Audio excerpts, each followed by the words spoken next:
गोसो थोनानैबो अननो हाया जाबाय आं नोंखौ गोसो थोनानैबो अननो हाया जाबाय आं नोंखौ नों मोनथिखागौ दान्ते बिएट्रिस लाइला मजनु ममताज शाहजाहाननि थै रोङै गोसो थोनायनि बाथ्रा आं दा बिसोरनि जारिमिन बुरखांफिननो लुबैयाखै गोसोम गाबनि मुखा गाननानै मिथिंगानि जिनाहारि खालामग्रा बे मुलुगाव सन्यासि जानानै जिउ खुंलांनायनि बाथ्रायाथ' आलादासै आंनि लांगोनानि बिलाइफ्रा दा बिबार बारनायनि बाथ्रा रायज्लायो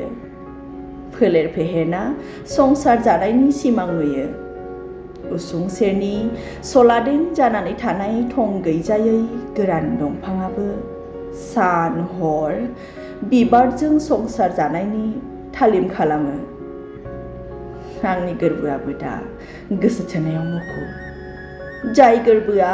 खनले खनले खुद्रियो बे गोरबोआ निनरानिजोंबो गेजेन जानाङो आरोबाव हांखुर जायो अराय सोदोबनि खबामजों गेलेनो अख्राङाव दा हाथरखि गैया गावदां अखाफोराबो लाजिनानै माब्लाबानो एन्टार्कटिकानि आइसआव हाबसोखोमाहैबाय दाउ जानानै बिरनो लुबैनाय अख्रां जानानै गोबानो लुबैनाय ना जानानै लैथोमायाव सानस्रिनो मिजिं फिसिखोमानाय बायगर गोरबोआ हांखुर जायो फिन नागिरनानै खन्थाइनि खबामाव जेराव गांग्रिं गाननाय आथिङाबो सोदोब गैयालासे संलाङो बुरलुंबुथुरनि दखरसे निजोम थावनि इस मादि बुब्लि बियो कुरुक्षेत्रनि दावहायाव कौरबा पान्डबजों जेननांनायनि बाथ्राया जुलिदा रमिय'खौ खोमानांनायनि खास्रि बिस्रि गाबनाया मिथिंगानि सायख्लुम गैयै मारुआव हरखाब बुखारना लाङो आंनि बागाननि सनालु बिबार हां लानायैनो आं गोथैनि एम गोबायो मैला जायो आंनि दख'ना रुबै गंगोनानि देंखोआबो जेननाङो जेराव सान्दो बावदियानि सेरजा हुनायाव आरो आं गोसो थोनानैबो दिनै अननो हाया जाबाय आं नोंखौ खेबसे जिबौजों सौजाब्ला मानसियालायनो खानस्रिखौबो गियो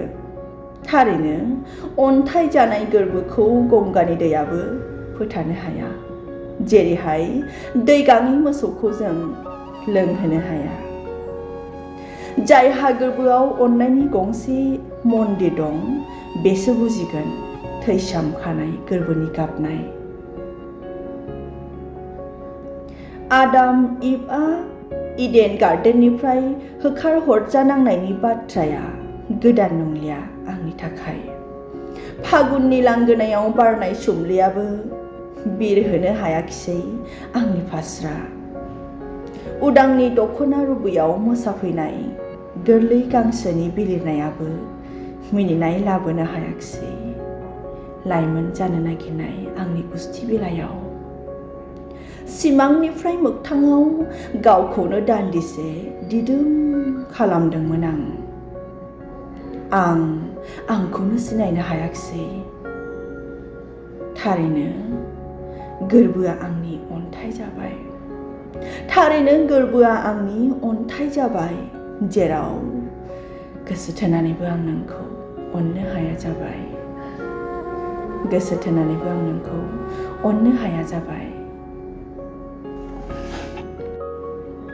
गोजोन्थों गोसो थोनानैबो आं दिनै नोंखौ अननो हाया जाबाय बे खन्थाइया आगोलावनो लिरनायमोन आं मोनसे प्रग्रामावबो आवरायदोंमोन लोगोसेनो बै समाव आङो हयथ' बिनानाव तृप्तिखौ आवरायनो होदोंमोन नामा तृप्तिया बिखौ गावनि फेसबुक पेजाव हगारदोंमोनबो जानो हागौ आं एसे बावबाय आं फरायनो होनाय बायदि गोसोआव दङ थेवब्लाबो आं बे खन्थाइखौ गावनो मोजां मोनो बेखायनो आङो बे खन्थाइखौ दिनै फिन नोंथांमोननि सेराव आवरायफिनबाय गोजोन्थों